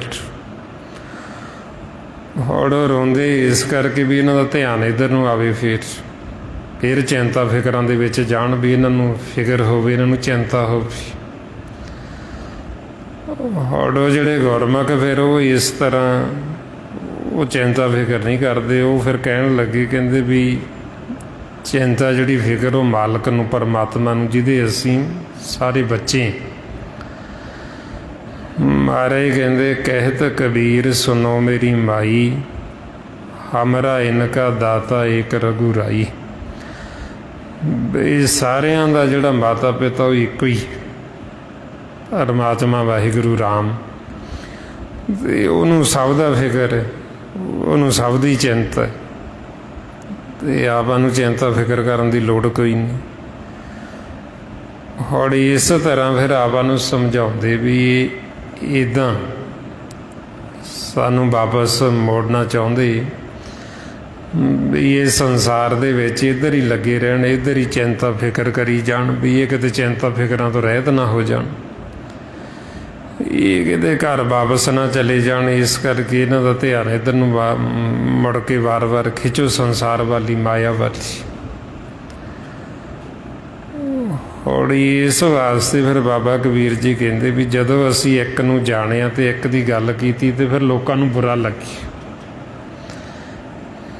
ਕਿਉਂਕਿ ਸੰਸਾਰ ਦੇ ਵਿੱਚ ਜਿਵੇਂ ਜੀਵ ਦਾ ਸੁਭਾਅ ਹੈ, ਵੀ ਆਪਾਂ ਦੇਖ ਕੇ ਕਹਿੰਦੇ ਹਾਂ ਨਾ, ਜਿਵੇਂ ਸੰਸਾਰੀ ਤੌਰ 'ਤੇ ਵੀ ਬਈ ਕਈ ਜੀਵ ਐਸੇ ਨੇ ਵੀ ਜਿਹੜੇ ਦੂਸਰਿਆਂ ਨੂੰ ਦੇਖ ਕੇ ਵੱਧ ਦੁਖੀ, ਵੀ ਆਪਦੇ ਆਪ ਤੋਂ ਦੁਖੀ ਨਹੀਂ, ਦੂਸਰਿਆਂ ਵੱਲ ਦੇਖ ਕੇ ਦੁਖੀ ਨੇ, ਵੀ ਉਹ ਸੌਖਾ ਕਾਹਤੋਂ, ਵੀ ਉਹ ਸੌਖਾ ਹੋਣ ਕਰਕੇ ਉਹ ਦੁਖੀ ਹੁੰਦੇ, ਵੀ ਇਹਨੂੰ ਸੁੱਖ ਕਾਹਤੋਂ ਮਿਲਿਆ ਹੋਇਆ, ਸੌਖਾ ਕਾਹਤੋਂ, ਇਹ ਦੁਖੀ ਕਾਹਤੋਂ ਨਹੀਂ ਹੁੰਦਾ, ਉਹ ਤਾਂ ਕਰਕੇ ਦੁਖੀ ਨਹੀਂ। ਹੁਣ ਇਸੇ ਤਰ੍ਹਾਂ ਹੀ ਜਦੋਂ ਬਾਬਾ ਕਬੀਰ ਜੀ ਸੁੱਖ ਦੇ ਵਿੱਚ, ਆਨੰਦ ਦੇ ਵਿੱਚ, ਉਹਨਾਂ ਨੂੰ ਦੇਖ ਕੇ ਜੀਵ ਜਿਨ੍ਹਾਂ ਦੇ ਅੰਦਰ ਦੁੱਖਦਾ ਉਹ ਦੁਖੀ ਹੋ ਰਹੇ, ਵੀ ਇਹ ਕਬੀਰ ਜਲਾਹਾ, ਇਹਦੀ ਨੀਵੀਂ ਜਾਤ ਦਾ, ਵੀ ਇਹ ਕਿਵੇਂ ਸੁਖੀ ਹੋ ਗਿਆ, ਇਹ ਕਿਵੇਂ ਆਨੰਦ ਅਵਸਥਾ ਚਲਾ ਗਿਆ, ਉਹਨੂੰ ਦੇਖ ਕੇ ਦੁਖੀ ਹੋ ਰਹੇ। ਫਿਰ ਤਾਂ ਮਹਾਰਾਜ ਕਹਿੰਦੇ ਵੀ ਲੋਕਾਂ ਨੇ ਕਿਉਂ ਦੁੱਖ ਮੰਨੇ ਆ, ਵੀ ਤਾਂ ਦੁੱਖ ਮੰਨੇ ਆ ਜਦੋਂ ਅਸੀਂ ਇੱਕ ਨੂੰ ਜਾਣ ਲਿਆ, ਉਹਦੇ ਰੰਗ ਵਿੱਚ ਰੰਗੇ ਗਏ। ਫਿਰ ਜਿਹੜੇ ਜੀਵ ਦੁਖਦਾ ਵਸ ਸੀ, ਉਹਨਾਂ ਨੂੰ ਫਿਰ ਦੇਖ ਕੇ ਬੁਰਾ ਲੱਗਦਾ। ਅਤੇ ਇਸ ਵਾਸਤੇ ਫਿਰ ਇਸੀ ਅਵਸਥਾ 'ਚ ਹੀ ਗੁਰੂ ਨਾਨਕ ਪਾਤਸ਼ਾਹ ਕਹਿੰਦੇ ਵੀ ਦੁਨੀਆ ਕਿੱਦਾਂ ਦੀ ਹੋ ਗਈ, ਬਈ ਕੋਈ ਮਿੱਤਰ ਤਾਂ ਰਿਹਾ ਹੀ ਨਹੀਂ, ਸਾਰੀ ਦੁਸ਼ਮਣ ਬਣ ਗਈ। ਨਾਨਕ ਦੁਨੀਆ ਕੈਸੀ ਹੋਈ, ਸਾਲਕ ਮਿਤ ਨ ਰਹਿਓ ਕੋਈ। ਬਈ ਕੋਈ ਮਿੱਤਰ ਦਾ ਨਜ਼ਰ ਹੀ ਨਹੀਂ ਆਉਂਦਾ, ਕੋਈ ਵਿਰਲੇ ਵਿਰਲੇ ਮਿੱਤਰ ਵੀ ਜਿਹੜੇ ਇਸ ਮਾਰਗ ਦੇ ਉੱਤੇ ਚੱਲਦੇ। ਅਸਲ ਦੇ ਵਿੱਚ ਆਪਣੇ ਸੱਜਣ ਹੀ ਉਹ ਨੇ ਵੀ ਜਿਨ੍ਹਾਂ ਨੂੰ ਮਿਲ ਕੇ ਸਾਡੀ ਜਿਹੜੀ ਭੈੜੀ ਮੱਤੋਂ ਦੂਰ ਹੋ ਜਾਂਦੀ, ਜਿਨ੍ਹਾਂ ਨੂੰ ਮਿਲ ਕੇ ਸਾਨੂੰ ਪਰਮਾਤਮਾ ਯਾਦ ਆਉਂਦਾ, ਸਾਨੂੰ ਵਾਹਿਗੁਰੂ ਚਿੱਤ ਆਉਂਦਾ। ਮਹਾਰਾਜ ਕਹਿੰਦੇ ਉਹ ਸਾਡੇ ਸੱਜਣ, ਤੇ ਪਰ ਉਹ ਵਿਰਲੇ ਵਿਰਲੇ ਨੇ, ਬੜੇ ਥੋੜ੍ਹੇ ਨੇ। ਮਹਾਰਾਜ ਫਰਮਾਉਂਦੇ ਜਿਨ੍ਹਾਂ ਦਸੰਦੜਿਆਂ ਦੁਰਮਤ ਵੰਝੇ, ਮਿੱਤਰ ਸਾਡੜੇ ਸੀ। ਹੌਂ ਢੜੇਂਦੀ ਜੱਗ ਸਵਾਇਆ, ਜਾਂ ਨਾਨਕ ਵਿਰਲੇ ਕੀ। ਬਈ ਅਸੀਂ ਸਾਰਾ ਜੱਗ ਫਿਰ ਕੇ ਦੇਖ ਲਿਆ ਵੀ ਉਹ ਵਿਰਲੇ ਵਿਰਲੇ ਨੇ, ਬੜੇ ਥੋੜ੍ਹੇ। ਬਈ ਜਿਨ੍ਹਾਂ ਨੂੰ ਮਿਲ ਕੇ ਸਾਡੇ ਮਨ ਨੂੰ ਸੁੱਖ ਮਿਲਦਾ, ਸਾਡੇ ਮਨ ਨੂੰ ਸ਼ਾਂਤੀ ਆਉਂਦੀ, ਉਹ ਆਪਣੇ ਅਸਲ ਮਿੱਤਰ ਨੇ, ਉਹ ਆਪਣੇ ਸੱਜਣ ਨੇ। ਅਤੇ ਉਹਨਾਂ ਨੂੰ ਸੰਤ, ਸਾਧੂ, ਭਗਤ, ਗੁਰਮੁਖ ਇਹਨਾਂ ਨਾਮਾਂ ਦੇ ਨਾਲ ਨਵਾਜਿਆ ਗਿਆ। ਹੁਣ ਮਹਾਰਾਜ ਫਿਰ ਇਸ ਲਈ ਆਪਾਂ ਨੂੰ ਸਮਝਾਉਂਦੇ ਵੀ ਇਹ ਮਾਰਗ ਦੇ ਉੱਤੇ ਚੱਲਣ ਵਾਲੇ ਗੁਰਮੁਖ ਥੋੜ੍ਹੇ ਨੇ। ਬਈ ਇਹ ਜਗਤ ਦੇ ਵਿੱਚ, ਸੰਸਾਰ 'ਚ ਵਿਰਲੇ ਵਿਰਲੇ ਨੇ। ਜੱਗ ਮੈਂ ਉੱਤਮ ਕਾਢੀਏ, ਵਿਰਲੇ ਗਈ ਕੇ ਵੀ ਬਹੁਤ ਥੋੜ੍ਹੇ। ਜ਼ਿਆਦਾ ਜੀਵ ਧਾਤ ਦੇ ਰਸਤੇ 'ਤੇ ਚੱਲਦੇ, ਵੈਰ ਵਿਰੋਧ ਵਾਲੇ 'ਤੇ, ਜਿਹੜਾ ਅੱਗੇ ਆਕਾਰਾਂ 'ਚ ਜਾਂਦਾ, ਜਿਹੜਾ ਅੱਗੇ ਜੂਨਾਂ 'ਚ ਜਾਂਦਾ। ਫਿਰ ਉਹ ਖੋਤਾ ਦੁਖੀ ਹੁੰਦੇ ਹੀ ਹੁੰਦੇ। ਜਿਹੜੇ ਗੁਰਮੁਖ ਸਿਮਰਨ ਭਗਤੀ ਕਰਦੇ, ਉਹਨਾਂ ਨੂੰ ਦੇਖ ਕੇ ਉਹ ਤਾਂ ਵੀ ਦੁਖੀ ਹੁੰਦੇ ਕਿ ਉਹ ਐਸਾ ਦੌਦਾ ਵਸ ਚਲੇ ਗਏ। ਮਹਾਰਾਜ ਕਹਿੰਦੇ ਉਹਨਾਂ ਦੀ ਅਵਸਥਾ ਅਸੀਂ ਆਪਦੀਆਂ ਇਹਨਾਂ ਨੇਤਰਾਂ ਦੁਆਰਾ ਦੇਖੀ। ਬਈ ਉਹਨਾਂ ਨੂੰ ਜਿਹੜਾ ਅੰਮ੍ਰਿਤ ਉਹ ਕੌੜਾ ਲੱਗਦਾ, ਜਿਹੜੀ ਬਿੱਖ ਜ਼ਹਿਰ ਹੈ ਉਹ ਜ਼ਹਿਰ ਮਿੱਠੀ ਲੱਗਦੀ। ਜਦੋਂ ਗੁਰਮੁਖ ਸੱਚ ਦੀ ਗੱਲ ਕਰਦੇ, ਨਾਮ ਦੀ ਗੱਲ ਕਰਦੇ, ਉਹਨਾਂ ਨੂੰ ਇਉਂ ਲੱਗਦਾ ਵੀ ਜਿਵੇਂ ਉਹਨਾਂ ਦੇ ਸੱਪ ਨੇ ਡੰਗ ਮਾਰਿਆ ਹੋ। ਵੀ ਇੰਨਾ ਜ਼ਿਆਦਾ ਉਹ ਤਕਲੀਫ ਅਤੇ ਇੰਨਾ ਜ਼ਿਆਦਾ ਦੁੱਖ ਮਹਿਸੂਸ ਕਰਦੇ ਨੇ। ਮਹਾਰਾਜ ਫਰਮਾਉਂਦੇ ਅੰਮ੍ਰਿਤ ਕੌੜਾ, ਵਿਖਿਆ ਮੀਠੀ, ਸਾਕਤ ਕੀ ਬਿਧ ਨੈਣੋਂ ਡੀਠੀ। ਕੂੜ ਕਾਵਟ ਅਹੰਕਾਰ ਰੁਝਾਨਾ, ਨਾਮ ਸੁਣਤ ਜਨ ਬਿਛੂ ਡਸਨ। ਬਈ ਜੇ ਨਾਮ ਦੀ ਗੱਲ ਕਰੀਏ ਤਾਂ ਇਉਂ ਲੱਗਦਾ ਜਿਵੇਂ ਬਿਛੂ ਨੇ ਡੰਗ ਮਾਰਿਆ ਹੋਵੇ। ਵੀ ਇੰਨਾ ਜ਼ਿਆਦਾ ਉਹਨਾਂ ਦੇ ਅੰਦਰ ਜ਼ਹਿਰ ਹੈ, ਇੰਨੀ ਜ਼ਿਆਦਾ ਉਹਨਾਂ ਦੇ ਅੰਦਰ ਕੜੱਤਣ ਹੈ। ਬਈ ਜਦੋਂ ਬੋਲਦੇ ਮੁੱਖ ਦੇ ਵਿੱਚੋਂ ਜ਼ਹਿਰ ਹੀ ਕੱਢਦੇ, ਜ਼ਹਿਰ ਹੀ ਉਗਲਦੇ, ਫਿੱਕੇ ਬੋਲ ਬੋਲਦੇ, ਨਿੰਦਿਆ, ਵੈਰ, ਵਿਰੋਧ, ਈਰਖਾ, ਨਫ਼ਰਤ ਦੀ ਗੱਲ ਕਰਦੇ। ਫਿਰ ਉਹਨੂੰ ਮਹਾਰਾਜ ਕਹਿੰਦੇ ਵੀ ਇਹਨਾਂ ਨੂੰ ਬਿੱਖ ਜਿਹੜੀ ਜ਼ਹਿਰ ਉਹ ਤਾਂ ਮਿੱਠੀ ਲੱਗਦੀ। ਜਿਵੇਂ ਕੋਈ ਨਿੰਦਿਆ ਕਰੇ ਤਾਂ ਉਹਨਾਂ ਨੂੰ ਬੜੀ ਚੰਗੀ ਲੱਗਦੀ। ਕੋਈ ਈਰਖਾ, ਨਫ਼ਰਤ ਦੀ ਗੱਲ ਸੁਣਾਵੇ, ਉਹਨਾਂ ਨੂੰ ਉਹ ਚੰਗੀ ਲੱਗਦੀ। ਜੇ ਕੋਈ ਸਿਮਰਨ ਕਰੇ ਅਤੇ ਮਾਲਕ ਦੀ ਗੱਲ ਕਰੇ ਤਾਂ ਉਹਨਾਂ ਨੂੰ ਭਾਉਂਦੀ ਨਹੀਂ, ਉਹਨਾਂ ਨੂੰ ਚੰਗੀ ਨਹੀਂ ਲੱਗਦੀ। ਮਹਾਰਾਜ ਇਸ ਲਈ ਫਿਰ ਸਮਝਾਉਂਦੇ ਵੀ ਜਿਨ੍ਹਾਂ ਦੇ ਅੰਦਰ ਕੂੜ ਵਰਤਦਾ, ਫਿਰ ਉਹ ਸਤਿਗੁਰ ਪਾਤਸ਼ਾਹ ਕੀ ਨਹੀਂ ਬਹਿੰਦੇ, ਉਹ ਸਤ ਸੰਗਤ 'ਚ ਨਹੀਂ ਬਹਿੰਦੇ। ਜੇ ਉਹ ਭੁੱਲ ਭੁਲੇਖੇ ਕਿਤੇ ਆ ਵੀ ਜਾਣ, ਇੱਥੇ ਆ ਕੇ ਉਹਨਾਂ ਦਾ ਚਿੱਤ ਨਹੀਂ ਲੱਗਦਾ, ਉਹਨਾਂ ਦਾ ਮਨ ਨਹੀਂ ਲੱਗਦਾ। ਉਹ ਬਹਿੰਦੇ ਝੱਟ ਬਲ ਛਲ ਕਰਕੇ ਬੈਠਣਗੇ ਅਤੇ ਮੁੜ ਕੇ ਫਿਰ ਉਹ ਬਾਹਰ ਜਾ ਕੇ ਉਹੀਓ ਜ਼ਹਿਰ, ਉਹੀਓ ਦੁਬਦਾ, ਉਹੀਓ ਵੈਰ ਵਿਰੋਧ ਦੀ ਗੱਲ ਕਰਨੀ ਸ਼ੁਰੂ ਕਰ ਦੇਣ। ਮਹਾਰਾਜ ਇਸ ਲਈ ਫਰਮਾਉਂਦੇ, ਸਾਨੂੰ ਸਮਝਾਉਂਦੇ ਵੀ ਕਿਵੇਂ ਫਿਰ ਇਹ ਜਿਹੜਾ ਸੱਚ ਉਹਨਾਂ ਜੀਵਾਂ ਨੂੰ ਜਿਨ੍ਹਾਂ ਦੇ ਅੰਦਰ ਕੂੜ, ਉਹਨਾਂ ਨੂੰ ਭਾਉਂਦਾ ਨਹੀਂ। ਮਹਾਰਾਜ ਕਹਿੰਦੇ ਜਿਨ ਕੇ ਚਿੱਤ ਕਠੋਰ ਹੈ, ਸੇ ਬਹਿਣ ਨਾ ਸਤਿਗੁਰ ਪਾਸ। ਉਸੇ ਸੱਚ ਵਰਤਦਾ ਘੁੜਿਆਰਾਂ ਚਿੱਤ ਉਦਾਸ। ਉਹ ਜਿਨ੍ਹਾਂ ਦੇ ਅੰਦਰ ਕੂੜ ਆ ਨਾ, ਉਹਨਾਂ ਦਾ ਚਿੱਤ ਇੱਥੇ ਆ ਕੇ ਉਦਾਸ ਹੋ ਜਾਂਦਾ। ਉਹਨਾਂ ਦਾ ਮਨ ਨਹੀਂ ਲੱਗਦਾ ਸਤਸੰਗ 'ਚ ਆ ਕੇ। ਉਹ ਫਿਰ ਮਹਾਰਾਜ ਕਹਿੰਦੇ ਬਿੰਦ ਝੱਟ ਬਲ ਛਲ ਕੱਢਦੇ, ਘੁੜਿਆਰੀ ਜਾਏ ਬਹੇ ਘੁੜਿਆਰਾਂ ਪਾਸ। ਬਈ ਉਹ ਬਿੰਦ ਝੱਟ ਬਲ ਛਲ ਕਰਕੇ ਬੈਠਣਗੇ ਵੀ ਕਦੋਂ ਜਾਈਏ। ਫਿਰ ਉਹ ਬਾਹਰ ਜਾ ਕੇ ਘੁੜਿਆਰਾਂ ਦੇ ਪਾਸ ਹੀ ਬੈਠਣ, ਕਿਉਂਕਿ ਉਹਨਾਂ ਦੀ ਇਹ ਖੁਰਾਕ ਨਹੀਂ। ਉਹਨਾਂ ਨੂੰ ਜਿਹੜਾ ਸੱਚ ਅਤੇ ਨਾਮ ਜਿਹੜਾ ਉਹ ਭਾਉਂਦਾ ਨਹੀਂ, ਇਹ ਉਹਨਾਂ ਨੂੰ ਕੂੜ ਚੰਗਾ ਲੱਗਦਾ, ਅਤੇ ਇਸ ਕਰਕੇ ਉਹ ਫਿਰ ਉੱਥੇ ਹੀ ਜਾ ਕੇ ਬੈਠਣਗੇ ਜਿੱਥੇ ਉਹਨਾਂ ਦੀ ਖੁਰਾਕ। ਮਹਾਰਾਜ ਤਾਂ ਫਿਰ ਸਾਨੂੰ ਸਮਝਾਉਂਦੇ ਵੀ ਜਿਨ੍ਹਾਂ ਦੇ ਚਿੱਤ ਕਠੋਰ ਹੋ ਗਏ, ਜਿਹੜੇ ਮਨਮੁਖ ਹੋ ਗਏ, ਜਿਹੜੇ ਸਾਖਤ ਹੋ ਗਏ, ਬਈ ਉਹ ਸਤਿਗੁਰੂ ਪਾਸ ਨਹੀਂ ਆ ਕੇ ਬੈਠਦੇ, ਉਹ ਸਤਸੰਗ 'ਚ ਨਹੀਂ ਬੈਠਦੇ। ਹੁਣ ਆਪਾਂ ਨੂੰ ਫਿਰ ਇਸ ਲਈ ਸਮਝਾਉਂਦੇ ਵੀ ਜਦੋਂ ਆਪਾਂ ਫਿਰ ਇਹ ਸਤ ਸੰਗਤ ਕਰਦੇ ਹਾਂ, ਇਹ ਮਾਲਕ ਦੀ ਬੜੀ ਵੱਡੀ ਜਦੋਂ ਸਾਡੇ 'ਤੇ ਕਿਰਪਾ ਹੁੰਦੀ, ਫਿਰ ਹੀ ਆਪਾਂ ਨੂੰ ਇਹ ਸਤ ਸੰਗਤ ਪ੍ਰਾਪਤ ਹੁੰਦੀ। ਬੜ ਭਾਗੀ ਸਤ ਸੰਗਤ ਪਾਵੇ। ਫਿਰ ਜਦੋਂ ਹੋਰ ਮਾਲਕ ਸਾਡੇ 'ਤੇ ਤੁੱਠਦੇ ਅਤੇ ਸਾਡਾ ਸਤ ਸੰਗਤ ਦੇ ਵਿੱਚ ਪਿਆਰ ਪੈ ਜਾਂਦਾ। ਜਿੱਥੇ ਸਾਡਾ ਫਿਰ ਪਿਆਰ ਹੁੰਦਾ, ਉੱਥੇ ਅਸੀਂ ਭੱਜੇ ਚੱਲੇ ਆਉਂਦੇ, ਕਿਉਂਕਿ ਪਿਆਰ ਜਿਹੜਾ ਉਹ ਪਿਆਰ ਦੀ ਖਿੱਚ ਹੁੰਦੀ, ਉਹ ਖਿੱਚਦਾ ਪਿਆਰ। ਮਹਾਰਾਜ ਇਸ ਲਈ ਫਿਰ ਆਪਾਂ ਨੂੰ ਸਮਝਾਉਂਦੇ, ਜੈ ਠਾਕਰ ਪ੍ਰਸੰਨ ਭਇਓ ਸਤ ਸੰਗਤ ਹੈ ਪਿਆਰ। ਬਈ ਜਿਨ੍ਹਾਂ ਦੇ ਮਾਲਕ ਪ੍ਰਸੰਨ ਹੁੰਦੇ, ਜਿਨ੍ਹਾਂ 'ਤੇ ਖੁਸ਼ ਹੁੰਦੇ, ਉਹਨਾਂ ਦਾ ਫਿਰ ਪਿਆਰ ਸਤ ਸੰਗਤ 'ਚ ਪੈ ਜਾਂਦਾ। ਉਹ ਫਿਰ ਸਤ ਸੰਗਤ ਤੋਂ ਬਿਨਾਂ ਰਹਿ ਨਹੀਂ ਸਕਦੇ, ਉਹ ਫਿਰ ਖਿੱਚੇ ਚੱਲੇ ਆਉਂਦੇ ਜਿਵੇਂ ਪਿਆਰ ਦੀ ਖਿੱਚ। ਔਰ ਜਿਵੇਂ ਆਪਾਂ ਰੋਜ਼ ਸੰਗਤ ਦੇ ਵਿੱਚ ਆਉਂਦੇ ਹਾਂ, ਆਪਣਾ ਇਹ ਪਿਆਰ ਹੀ ਹੈ ਨਾ, ਪਿਆਰ ਦੇ ਖਿੱਚੇ ਹੀ ਆਪਾਂ ਚੱਲੇ ਆਉਂਦੇ ਹਾਂ। ਹੋਰ ਕਿਹੜਾ ਆਪਾਂ ਕੋਈ ਇੱਥੇ ਸੰਸਾਰ ਦਾ ਥੋੜ੍ਹੀ ਆਪਾਂ ਨੂੰ ਕੋਈ ਮਤਲਬ ਵਿੱਚ, ਬਈ ਆਪਾਂ ਕਿਹੜਾ ਕੋਈ ਸੰਸਾਰ ਦਾ ਇੱਥੇ ਲੈਣ ਦੇਣ ਕਰਦੇ ਹਾਂ। ਬਈ ਇਹ ਤਾਂ ਸਿਰਫ ਇਹ ਪਿਆਰ ਹੈ, ਵੀ ਆਪਾਂ ਆਪਦੇ ਜੀਵਨ ਦਾ ਲਾਹਾ ਖੱਟੀਏ, ਆਪਾਂ ਸਿਮਰਨ ਕਰੀਏ ਅਤੇ ਆਪਦਾ ਸਮਾਂ ਜਿਹੜਾ ਉਹਨੂੰ ਸਫਲਾ ਕਰੀਏ, ਅਤੇ ਆਪਦੇ ਜੀਵਨ ਦਾ ਲਾਹਾ ਖੱਟ ਕੇ ਇੱਥੋਂ ਆਪਦੇ ਘਰ ਵਾਪਸ ਜਾਈਏ।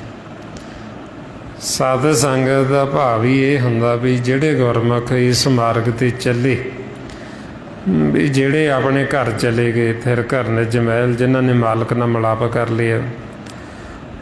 ਫਿਰ ਜਦੋਂ ਅਸੀਂ ਸਤ ਸੰਗਤ ਕਰਦੇ, ਉਹਨਾਂ ਨੇ ਸਾਨੂੰ ਫਿਰ ਉਹ ਦੱਸਣਾ ਰਸਤਾ, ਵੀ ਤੁਸੀਂ ਇਹ ਰਸਤੇ 'ਤੇ ਤੁਰੇ ਆਓ, ਵੀ ਜਦੋਂ ਤੁਸੀਂ ਸਿਮਰਨ ਕਰਦੇ ਰਹੋਗੇ, ਸੰਗਤ ਕਰਦੇ ਰਹੋਗੇ, ਅਸੀਂ ਆਪਦੇ ਘਰ ਪਹੁੰਚ ਜਾਵਾਂਗੇ।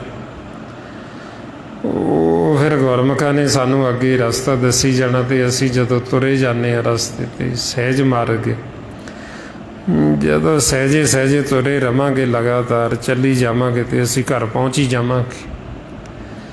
ਕਿਉਂਕਿ ਜੇ ਸਾਡਾ ਰਸਤਾ ਠੀਕ ਹੈ, ਫਿਰ ਤਾਂ ਅਸੀਂ ਪਹੁੰਚਾਂਗੇ।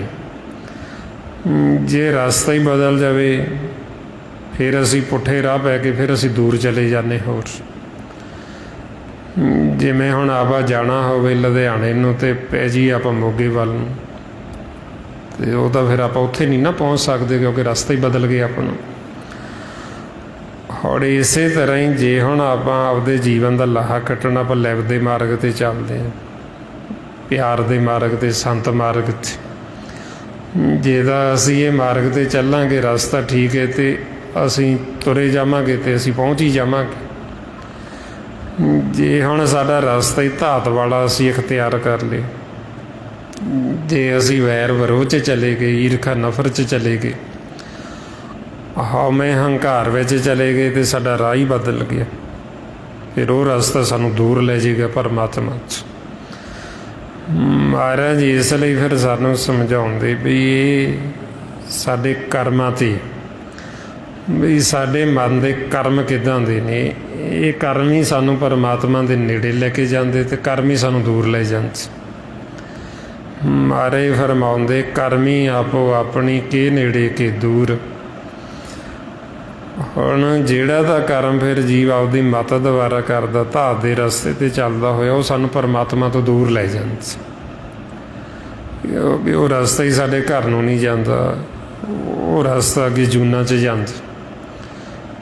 ਮਾਰੇ ਫਰਮਾਉਂਦੇ, ਬੈਰ ਵਿਰੋਧ ਕਾਮ ਕ੍ਰੋਧ ਮੋਹ ਝੂਠ ਬੇਕਾਰ ਮਹਾਂ ਲੋਭ ਧਰੋ। ਇਹ ਆਹੋਂ ਜੁਗਤ ਬਿਹਾਨੇ ਕਈ ਜਨਮ, ਵੀ ਇਹ ਰਸਤਾ ਸਾਨੂੰ ਵਾਰ-ਵਾਰ ਜੂਨਾਂ 'ਚ ਲੈ ਕੇ ਜਾਂਦਾ। ਹੁਣ ਜੇ ਅਸੀਂ ਇਹ ਰਸਤੇ 'ਤੇ ਚਲੇ ਗਏ, ਤੇ ਅਸੀਂ ਫਿਰ ਜੂਨਾਂ ਵੱਲ ਨੂੰ ਚਲੇ ਜਾਵਾਂਗੇ। ਹੁਣ ਜੇ ਅਸੀਂ ਇਹ ਸੰਤ ਮਾਰਗ 'ਤੇ ਚੱਲਾਂਗੇ, ਸਿਮਰਨ ਕਰਾਂਗੇ, ਸਤ ਸੰਗਤ ਕਰਾਂਗੇ, ਤੇ ਅਸੀਂ ਮਨ ਨੂੰ ਉਹ ਕਰਮ 'ਤੇ ਲਾਵਾਂਗੇ ਜਿਹੜਾ ਕਰਮ ਸਾਨੂੰ ਸਤਿਗੁਰੂ ਕਰਨ ਨੂੰ ਕਹਿ ਰਹੇ। ਉਹ ਹੈ ਸਿਮਰਨ ਅਭਿਆਸ। ਮਾਰੇ ਤਾਈਆਂ ਫਰਮਾਉਂਦੇ ਰਾਮ ਸਿਮਰ ਇਹ ਤੇਰੇ ਕਾਜ ਹੈ, ਵੀ ਇਹ ਤੇਰਾ ਕਰਮ ਹੈ।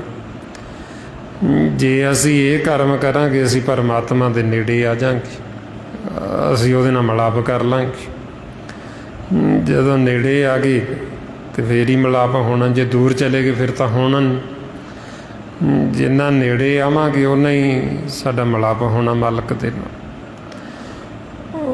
ਤਾਂ ਫਿਰ ਮਹਾਰਾਜ ਕਹਿੰਦੇ ਵੀ ਇੱਕ ਕਰਮ ਐਸੇ ਜਿਹੜੇ ਸਾਨੂੰ ਪਰਮਾਤਮਾ ਤੋਂ ਦੂਰ ਲੈ ਜਾਂਦੇ, ਤੇ ਇੱਕ ਕਰਮ ਜਦੋਂ ਅਸੀਂ ਉਹੀਓ ਗੁਰੂ ਦੀ ਮੱਤ ਦੁਆਰਾ ਕਰਦੇ ਹਾਂ ਫਿਰ ਅਸੀਂ ਪਰਮਾਤਮਾ ਦੇ ਨੇੜੇ ਆ ਜਾਂਦੇ। ਜਿਵੇਂ ਹੁਣ ਪਹਿਲਾਂ ਅਸੀਂ ਕਰਮ ਕਰਦੇ ਹਾਂ ਵੀ ਜਦੋਂ ਅਸੀਂ ਇਕੱਠੇ ਹੁੰਦੇ ਹਾਂ, ਕਿਸੇ ਦੇ ਅਸੀਂ ਔਗਣ ਫਰੋਲਣੇ ਸ਼ੁਰੂ ਕਰ ਦਿੰਦੇ ਹਾਂ, ਕਿਸੇ ਦੀ ਅਸੀਂ ਨਿੰਦਿਆ ਕਰਨੀ ਸ਼ੁਰੂ ਕਰ ਦਿੰਦੇ ਹਾਂ। ਹੁਣ ਇਹ ਕਰਮ ਸਾਨੂੰ ਪਰਮਾਤਮਾ ਤੋਂ ਦੂਰ ਲੈ ਕੇ ਜਾਂਦੇ। ਜਦੋਂ ਅਸੀਂ ਉਹੀਓ ਪਰਮਾਤਮਾ ਦੇ ਗੁਣ ਗਾਵਾਂਗੇ, ਉਹਦਾ ਸਿਮਰਨ ਕਰਾਂਗੇ, ਫਿਰ ਅਸੀਂ ਮਾਲਕ ਦੇ ਨੇੜੇ ਆ ਜਾਵਾਂਗੇ। ਮਹਾਰਾਜ ਇਸ ਲਈ ਆਪਾਂ ਨੂੰ ਗਿਆਨ ਦਿੰਦੇ, ਸਾਂਝ ਕੀਜੇ ਗੁਣਾ ਕੇਰੀ ਛੋੜ ਔਗਣ ਚੱਲੀਏ, ਵੀ ਜਿਹੜੀ ਸਾਂਝ ਉਹ ਗੁਣਾਂ ਦੀ ਪਾਉਣੀ, ਔਗਣਾਂ ਨੂੰ ਛੱਡਣਾ। ਜੇ ਅਸੀਂ ਮਾਲਕ ਦੇ ਗੁਣਾਂ ਦੀ ਸਾਂਝ ਪਾਵਾਂਗੇ, ਉਹਦੇ ਗੁਣ ਗਾਵਾਂਗੇ, ਉਹਦੀ ਵਡਿਆਈ ਸਿਫਤਸਲਾ ਕਰਾਂਗੇ, ਤੇ ਅਸੀਂ ਮਾਲਕ ਦੇ ਨੇੜੇ ਆ ਜਾਵਾਂਗੇ। ਜੇ ਅਸੀਂ ਉਹੀਓ ਦੁਬਦਾ ਕਰਾਂਗੇ ਤੇ ਅਸੀਂ ਮਾਲਕ ਤੋਂ ਦੂਰ ਚਲੇ ਜਾਵਾਂਗੇ। ਹੈ ਤਾਂ ਹੁਣ ਇਹ ਕਰਮ ਹੀ। ਹੁਣ ਜਿਵੇਂ ਆਪਾਂ ਇਕੱਠੇ ਹੁੰਦੇ ਹਾਂ, ਮੰਨ ਲਓ ਵੀ ਆਪਣਾ ਸੰਯੋਗ ਜੁੜ ਜਾਂਦਾ, ਆਪਾਂ ਇਕੱਠੇ ਹੋ ਗਏ। ਹੁਣ ਇਕੱਠੇ ਹੋ ਕੇ ਅਸੀਂ ਕਿਹੜਾ ਕਰਮ ਕਰੀਏ ਵੀ ਜਿਹੜਾ ਅਸੀਂ ਮਾਲਕ ਦੇ ਨੇੜੇ ਹੋ ਜਾਈਏ, ਕਿ ਜਾਂ ਅਸੀਂ ਮਾਲਕ ਤੋਂ ਦੂਰ ਹੋ ਜਾਈਏ। ਹੁਣ ਉਹ ਫਿਰ ਆਪਾਂ ਨੂੰ ਸਤਿਗੁਰੂ ਜੀਵਨ ਦੀ ਜਾਂਚ ਸਿਖਾਉਂਦੇ, ਉਹਦੇ ਵਿੱਚ ਆਪਾਂ ਨੂੰ ਫਿਰ ਦੱਸਦੇ ਬਈ ਤੁਸੀਂ ਇਕੱਠੇ ਹੋ ਕੇ ਮਾਲਕ ਦੇ ਗੁਣ ਗਾਓ, ਤੁਸੀਂ ਗੁਣਾਂ ਦੀ ਸਾਂਝ ਪਾਓ, ਔਗਣ ਨੇ ਜਿਹੜੇ ਔਗਣਾਂ ਨੂੰ ਛੱਡੋ। ਵੀ ਕਿਸੇ ਦੀ ਨਿੰਦਿਆ ਜਾਂ ਕਿਸੇ ਨਾਲ ਵੈਰ ਵਿਰੋਧ ਦੁਬਦਾ ਦੀ ਗੱਲ ਨਾ ਕਰੋ, ਈਰਖਾ ਨਫ਼ਰਤ ਦੀ ਗੱਲ ਨਾ ਕਰੋ। ਜੇ ਅਸੀਂ ਇਹ ਕਰਾਂਗੇ, ਇਹਦੇ ਨਾਲ ਸਾਡੇ ਮਨ 'ਤੇ ਮੈਲ ਲੱਗੇਗੀ। ਜਿੰਨੇ ਮਨ 'ਤੇ ਮੈਲ ਲੱਗੇਗੀ ਤੇ ਉਹ ਓਨਾ ਹੀ ਮਾਲਕ ਤੋਂ ਦੂਰ ਹੋ ਜਾਏਗੀ। ਜੇ ਅਸੀਂ ਪਰਮਾਤਮਾ ਦੇ ਗੁਣ ਗਾਵਾਂਗੇ, ਸਾਡੇ ਮਨ ਤੋਂ ਮੈਲ ਉਤਰੇਗੀ, ਤੇ ਜਿੰਨਾ ਮਨ ਨਿਰਮਲ ਹੋਏਗਾ ਓਨਾ ਹੀ ਮਾਲਕ ਦੇ ਨੇੜੇ ਹੋ ਜਾਏਗਾ। ਮਹਾਰਾਜ ਇਸ ਲਈ ਫਿਰ ਸਾਨੂੰ ਸਮਝਾਉਂਦੇ ਵੀ ਇੱਕ ਕਰਮ ਹੈ ਪਰਮਾਤਮਾ ਦੇ ਗੁਣ ਗਾਉਣੇ, ਸਿਮਰਨ ਕਰਨਾ, ਗੁਰਬਾਣੀ ਗੁਰੂ ਦੀ ਵਿਚਾਰ ਕਰਨੀ। ਫਿਰ ਜਿਹੜੇ ਗੁਰਮੁਖ ਗੁਰਬਾਣੀ ਦੀ ਵਿਚਾਰ ਕਰਦੇ, ਜਿਹੜੇ ਅੰਦਰੋਂ ਨਾਮ ਦੇ ਨਾਲ ਜੁੜ ਗਏ, ਉਹਨਾਂ ਦੇ ਜਿਹੜੇ ਮੁਖ ਉਹ ਸਦਾ ਉਜਲ ਨੇ ਸੱਚੇ ਦਰਬਾਰ ਦੇ ਵਿੱਚ, ਮਾਲਕ ਦੇ ਘਰ ਦੇ ਵਿੱਚ। ਮਹਾਰਾਜ ਫਰਮਾਉਂਦੇ ਜਿਨ੍ਹਾਂ ਅੰਤਰ ਨਾਮ ਨਿਧਾਨ ਹੈ, ਗੁਰਬਾਣੀ ਵਿਚਾਰ ਰਹਿਣ ਕੇ ਮੁਖ ਸਦ ਉਜਲੇ ਤਿਤ ਸੱਚੇ ਦਰਬਾਰ। ਵੀ ਉਹਨਾਂ ਗੁਰਮੁਖਾਂ ਦੇ ਮੁਖ ਸਦਾ ਉਜਲ ਨੇ ਸੱਚੇ ਦਰਬਾਰ, ਮਾਲਕ ਦੇ ਘਰ ਦੇ ਵਿੱਚ। ਹੁਣ ਇੱਕ ਤਾਂ ਇਹ ਕਰਮ ਵੀ ਜਿਹੜਾ ਕਰਕੇ ਸਾਡਾ ਮੁਖ ਉਜਲ ਹੋ ਜਾਣ, ਸਾਨੂੰ ਸੱਚੇ ਦਰਬਾਰ ਦੇ ਵਿੱਚ ਸਾਨੂੰ ਮਾਣ ਮਿਲਣਾ, ਸਾਨੂੰ ਥਾਂ ਮਿਲਣੀ। ਹੁਣ ਇੱਕ ਕਰਮ ਐਸਾ ਜਿਹੜਾ ਆਪਦੀ ਮੱਤ ਦੁਆਰਾ ਜੀਵ ਕਰਦਾ, ਜਿਹਦੀ ਸਾਨੂੰ ਸਜ਼ਾ ਮਿਲਦੀ। ਜਿਵੇਂ ਜੇ ਅਸੀਂ ਕਿਸੇ ਦੀ ਨਿੰਦਿਆ ਕਰਾਂਗੇ, ਉਹਦੀ ਸਾਨੂੰ ਸਜ਼ਾ ਮਿਲੇਗੀ। ਮਹਾਰਾਜ ਤਾਈਆਂ ਫਰਮਾਉਂਦੇ ਨਿੰਦਾ ਭਲੀ ਕਿਸੇ ਕੀ ਨਾਹੀਂ, ਮਨ ਮੁਖ ਮੁਗਧ ਕਰਨ, ਮੂੰਹ ਕਾਲੇ ਤਨ ਨਿੰਦਕ ਨਰਕੇ ਘੋਰ ਪਵਨ। ਹੁਣ ਹੈ ਤਾਂ ਦੇਖੋ ਦੋ ਕਰਮ ਹੀ ਨੇ। ਬਈ ਜੇ ਤਾਂ ਅਸੀਂ ਇਕੱਠੇ ਹੋਏ ਗੁਰਬਾਣੀ ਗੁਰੂ ਦੀ ਵਿਚਾਰ ਕੀਤੀ ਤੇ ਸਾਡਾ ਮੁਖ ਉਜਲ ਹੋ ਜਾਣ, ਜੇ ਅਸੀਂ ਉਹੀਓ ਮਿਲ ਕੇ ਨਿੰਦਿਆ ਕੀਤੀ ਤੇ ਉਹਦੇ ਨਾਲ ਸਾਡੇ ਮਨ 'ਤੇ ਕਾਲਖ ਲੱਗ ਜਾਣੀ ਤੇ ਸਾਨੂੰ ਸਜ਼ਾ ਮਿਲਣੀ ਉਹਦੀ। ਹੁਣ ਇਹਨੂੰ ਫਿਰ ਮਹਾਰਾਜ ਕਹਿੰਦੇ ਵੀ ਇਹ ਕਰਮਾਂ ਕਰਕੇ ਅਸੀਂ ਪਰਮਾਤਮਾ ਦੇ ਨੇੜੇ ਤੇ ਅਸੀਂ ਦੂਰ ਹੁੰਦੇ। ਵੀ ਜੇ ਤਾਂ ਅਸੀਂ ਗੁਰਬਾਣੀ ਗੁਰੂ ਦੇ ਦੱਸੀ ਹੋਏ ਕਾਰ ਕਮਾਈਏ, ਫਿਰ ਤਾਂ ਅਸੀਂ ਮਾਲਕ ਦੇ ਨੇੜੇ ਹੋ ਜਾਂਦੇ। ਜੇ ਅਸੀਂ ਆਪਦੀ ਮੱਤ ਵਰਤਾਂਗੇ ਫਿਰ ਅਸੀਂ ਉਹ ਤੋਂ ਦੂਰ ਹੋ ਜਾਵਾਂਗੇ। ਇਉਂ ਮਹਾਰਾਜ ਸਾਨੂੰ ਕਹਿੰਦੇ ਵੀ ਜਿਹੜੀ ਕਾਰ ਸਾਨੂੰ ਫਿਰ ਗੁਰਬਾਣੀ ਗੁਰੂ ਘਰ ਨੂੰ ਕਹਿ ਰਹੇ ਵੀ ਤੁਸੀਂ ਉਹ ਕਰੋ। ਫਰਮਾਉਂਦੇ ਨੇ ਗੁਰ ਕਹੇ ਆਸਾ ਕਾਰ ਕਮਾਵੋ, ਗੁਰ ਕੀ ਕਰਨੀ ਕਾਹੇ ਧਾਵੋ। ਵੀ ਜਿਹੜੀ ਕਾਰ ਸਾਨੂੰ ਸਤਿਗੁਰੂ ਕਹਿ ਰਹੇ ਲੱਗਣ ਨੂੰ ਵੀ ਤੁਸੀਂ ਉਹ ਕਾਰ ਕਮਾਵੋ, ਵੀ ਤੁਸੀਂ ਜਿਹੜੀ ਸਾਂਝ ਉਹ ਗੁਣਾਂ ਦੀ ਪਾਵੋ, ਔਗੁਣਾਂ ਨੂੰ ਛੱਡੋ, ਮਾਲਕ ਦੀ ਵਿਚਾਰ ਕਰੋ, ਉਹਦੇ ਗੁਣ ਗਾਵੋ, ਗੁਰਬਾਣੀ ਗੁਰੂ ਦੀ ਵਿਚਾਰ ਕਰੋ। ਜਦੋਂ ਅਸੀਂ ਇਹ ਵਿਚਾਰ ਕਰਾਂਗੇ ਸਾਡੇ ਮਨ ਤੋਂ ਮੈਲ ਉਤਰ ਜੇਗੀ, ਸਾਡਾ ਮਨ ਸ਼ੁੱਧ ਹੋ ਜਾਏਗਾ, ਮਨ ਨਿਰਮਲ ਹੋ ਜਾਏਗਾ। ਜੇ ਸਾਡਾ ਮਨ ਨਿਰਮਲ ਹੋਏਗਾ ਤਾਂ ਫਿਰ ਹੀ ਇਹ ਮਾਲਕ ਨੂੰ ਮਿਲ ਸਕਦਾ। ਪਰਮਾਤਮਾ ਨੂੰ ਮੈਲ ਨਹੀਂ ਲੱਗਦੀ, ਉਹ ਨਿਰਮਲ ਹੈ ਅਤੇ ਸਾਡਾ ਮਨ ਮੈਲਾ ਹੋ ਗਿਆ। ਜਦੋਂ ਮਨ ਮੈਲਾ ਹੋ ਜਾਂਦਾ ਇਹਨੂੰ ਪਰਮਾਤਮਾ ਦਿਸਦਾ ਨਹੀਂ। ਜੇ ਮਨ ਸ਼ੁੱਧ ਹੋ ਜਾਂਦਾ ਫਿਰ ਇਹਨੂੰ ਪਰਮਾਤਮਾ ਹੀ ਦਿਸਦਾ। ਮਹਾਰਾਜ ਇਸ ਲਈ ਫਰਮਾਉਂਦੇ ਮੇਰਾ ਪ੍ਰਭ ਸਦਾ ਨਿਰਮਲਾ, ਮਨ ਨਿਰਮਲ ਪਾਇਆ ਜਾਏ। ਬਈ ਪਰਮਾਤਮਾ ਨਿਰਮਲ ਹੈ ਅਤੇ ਜਿਹੜਾ ਮਨ ਨਿਰਮਲ ਹੋ ਗਿਆ ਉਹੀ ਉਹ ਮਿਲ ਸਕਦਾ। ਹੁਣ ਇਹ ਨਿਰਮਲ ਫਿਰ ਕਿਵੇਂ ਹੁੰਦਾ ਸਾਡਾ ਮਨ? ਜਦੋਂ ਅਸੀਂ ਸਾਧ ਸੰਗਤ ਕਰਦੇ। ਮਹਾਰਾਜ ਫਰਮਾਉਂਦੇ ਸਾਧ ਸੰਗ ਹੋਏ ਨਿਰਮਲਾ। ਵੀ ਸਾਧ ਸੰਗਤ ਕਰਕੇ ਇਹ ਸਾਡੇ ਮਨ ਤੋਂ ਮੈਲ ਉਤਰ ਜਾਂਦੀ, ਸਾਡਾ ਮਨ ਨਿਰਮਲ ਹੋ ਜਾਂਦਾ। ਜਿਹੜਾ ਮਨ ਨਿਰਮਲ ਹੋ ਗਿਆ ਉਹ ਫਿਰ ਵਿਰਾਗੀ ਹੋ ਜਾਂਦਾ। ਨਿਰਮਲ ਮਨ ਦੀ ਨਿਸ਼ਾਨੀ ਜਦੋਂ ਸਾਡਾ ਮਨ ਨਿਰਮਲ ਹੋ ਜਾਏਗਾ ਇਹਨੇ ਵਿਰਾਗੀ ਹੋ ਜਾਣਾ। ਅਤੇ ਜਦੋਂ ਇਹ ਵਿਰਾਗੀ ਹੋ ਗਿਆ ਫਿਰ ਇਹ ਮਾਇਆ ਨੂੰ ਛੱਡ ਦਿੰਦਾ।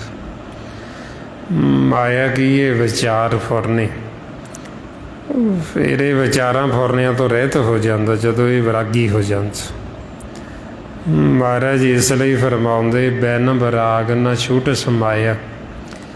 ਵੀ ਜਾ ਕੇ ਵਿਰਾਗੀ ਨਹੀਂ ਹੁੰਦਾ, ਇਹ ਮਾਇਆ ਤੋਂ ਇਹਦਾ ਛੁਟਕਾਰਾ ਨਹੀਂ ਹੁੰਦਾ। ਫੁਰਨੇ ਵਿਚਾਰ ਰੁਕਦੇ ਨਹੀਂ। ਹੌਲੇ ਵਿਰਾਗੀ ਓਨਾ ਸਮਾਂ ਨਹੀਂ ਹੁੰਦਾ ਜਿੰਨਾ ਸਮਾਂ ਨਿਰਮਲ ਨਹੀਂ ਹੁੰਦਾ। ਹੌਲੇ ਨਿਰਮਲ ਓਨਾ ਸਮਾਂ ਨਹੀਂ ਹੁੰਦਾ ਜਿੰਨਾ ਸਮਾਂ ਅਸੀਂ ਸਤ ਸੰਗਤ ਨਹੀਂ ਕਰਦੇ, ਅਸੀਂ ਗੁਰੂ ਦੀ ਮੱਤ ਨਹੀਂ ਲੈਂਦੇ। ਜਦ ਤੱਕ ਅਸੀਂ ਸਿਮਰਨ ਨਹੀਂ ਕਰਾਂਗੇ ਸਾਡਾ ਮਨ ਨਿਰਮਲ ਨਹੀਂ ਹੋਏਗਾ। ਜਦ ਤੱਕ ਅਸੀਂ ਸਤ ਸੰਗਤ ਨਹੀਂ ਕਰਾਂਗੇ ਇਹਨੇ ਨਿਰਮਲ ਨਹੀਂ ਹੋਣਾ। ਮਹਾਰਾਜ ਜੀ ਇਸ ਲਈ ਫਿਰ ਸਾਨੂੰ ਸਮਝਾਉਂਦੇ ਵੀ ਜਿਹੜੇ ਗੁਰਮੁਖ ਉਹਨਾਂ ਦਾ ਮਨ ਹੈ ਜਿਹੜਾ ਉਹ ਨਿਰਮਲ ਹੁੰਦਾ। ਵੀ ਉਹ ਨਿਰਮਲ ਕਿਵੇਂ ਹੋ ਗਏ? ਕਿਉਂਕਿ ਉਹਨਾਂ ਨੇ ਗੁਰੂ ਦਾ ਵਚਨ ਕਮਾਇਆ, ਗੁਰੂ ਦਾ ਵਚਨ ਮੰਨਿਆ, ਕਹਿਣਾ ਮੰਨਿਆ, ਅਤੇ ਇਸ ਕਰਕੇ ਉਹਨਾਂ ਨੇ ਆਪਦੇ ਮਨ ਨੂੰ ਨਿਰਮਲ ਕਰ ਲਿਆ। ਹੁਣ ਜਿਹੜਾ ਮਨ ਨਿਰਮਲ ਹੈ ਉਹਦੀ ਇਹ ਨਿਸ਼ਾਨੀ, ਉਹ ਕਿਸੇ ਦੇ ਨਾਲ ਵੀ ਉਹ ਈਰਖਾ ਨਫ਼ਰਤ ਨਹੀਂ ਕਰਦਾ। ਜਿਹੜਾ ਮਨ ਨਿਰਮਲ ਹੈ ਉਹ ਦਉਦਾ ਵੈਰ ਵਿਰੋਧ ਨਹੀਂ ਕਰਦਾ, ਉਹ ਕਿਸੇ ਨੂੰ ਫਿੱਕੇ ਬੋਲ ਨਹੀਂ ਬੋਲਦਾ, ਉਹ ਕਿਸੇ ਨੂੰ ਮਾੜਾ ਨਹੀਂ ਬੋਲਦਾ।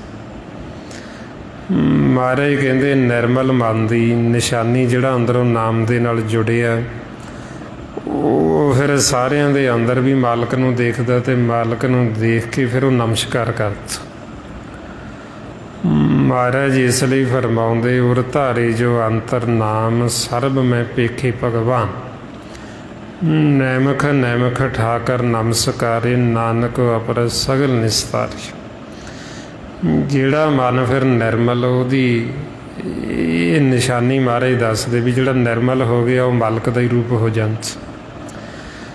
ਫਿਰ ਜਿਹੜੇ ਗੁਣ ਪਰਮਾਤਮਾ ਦੇ ਵਿੱਚ ਨੇ ਉਹੀ ਉਹ ਸਾਡੇ ਨਿਰਮਲ ਹੋਏ ਮਨ ਦੇ ਵਿੱਚ ਆ ਜਾਂਦੇ। ਜਿਹੜਾ ਮਨ ਨਿਰਮਲ ਹੋ ਗਿਆ ਉਹ ਫਿਰ ਨਿਰਭਉ ਹੋ ਜਾਂਦਾ, ਉਹ ਨਿਰਵੈਰ ਹੋ ਜਾਂਦਾ, ਉਹਦਾ ਕਿਸੇ ਨਾਲ ਕੋਈ ਵੈਰ ਨਹੀਂ ਰਹਿੰਦਾ, ਉਹ ਕਿਸੇ ਨਾਲ ਵੀ ਕੋਈ ਵੈਰ ਵਿਰੋਧ ਕਰਦਾ ਨਹੀਂ ਹੈ। ਇਸ ਕਰਕੇ ਉਹਨੂੰ ਕਹਿੰਦੇ ਵੀ ਨਿਰਵੈਰ। ਬਈ ਜਿਵੇਂ ਮਾਲਕ ਦਾ ਕਿਸੇ ਨਾਲ ਕੋਈ ਵੈਰ ਨਹੀਂ, ਇਸੇ ਤਰ੍ਹਾਂ ਹੀ ਜਿਹੜੇ ਗੁਰਮੁਖ ਉਹਨਾਂ ਦਾ ਵੀ ਕਿਸੇ ਨਾਲ ਕੋਈ ਵੈਰ ਨਹੀਂ। ਮਾਲਕ ਨੂੰ ਕਿਸੇ ਦਾ ਭੈ ਨਹੀਂ, ਅਤੇ ਇਸੇ ਤਰ੍ਹਾਂ ਹੀ ਫਿਰ ਗੁਰਮੁਖਾਂ ਨੂੰ ਵੀ ਨਹੀਂ ਭੈ ਰਹਿੰਦੇ। ਉਹ ਨਿਰਭਉ ਨੂੰ ਜਪ ਕੇ ਮਾਲਕ ਨੂੰ ਉਹ ਵੀ ਤੇਰੇ ਡਰਾਂ ਤੋਂ, ਸੰਸਾਰ ਦੇ ਭੈਆਂ ਤੋਂ ਉੱਪਰ ਉੱਠ ਜਾਂਦੇ। ਨਿਰਭਉ ਜਪੇ ਸਗਲ ਭੈ ਮਿਟੇ।